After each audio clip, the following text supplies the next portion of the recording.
আসসালামু আলাইকুম, সবাইকে শুভেচ্ছা।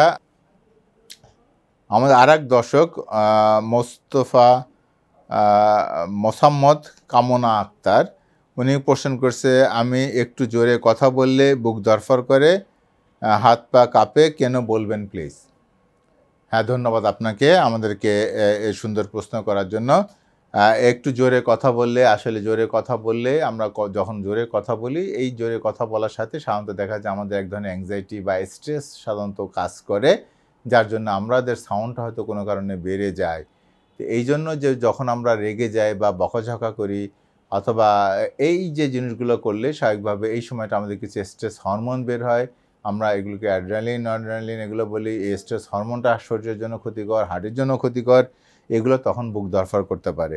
সেই জন্য সম্ভব হলে আপনি জোরে কথা বলা বা স্ট্রেস বলা বা দুশ্চিন্তা যেটা বলে বা ডিপ্রেশন যেগুলো বলে, এগুলো অ্যাভয়েড করা ভালো। আসলে যতখানি আপনাকে অ্যাভয়েড করার জন্য বিভিন্ন ধরনের মেকানিজম আছে। কিছু ওষুধে হয়তো কাজ করে, কিছু আমাদের বিহেভিয়ারাল থেরাপি বলে, এইগুলো কাজ করে, অথবা কিছু কাউন্সেলিং আছে, এগুলো অনেক সময় কাজ করে। আমার মনে হয় এগুলো নিলে আপনার আসলে বিশেষ করে এই যে স্ট্রেস যদি আপনি অ্যাভয়েড করেন বা জোরে কথা বলা আমার মনে হয় অ্যাভয়েড করেন, আপনি যে প্র্যাকটিস করলে আমার মনে হয় আপনাকে এটা ঠিক হয়ে যাবে। ধন্যবাদ আপনাকে।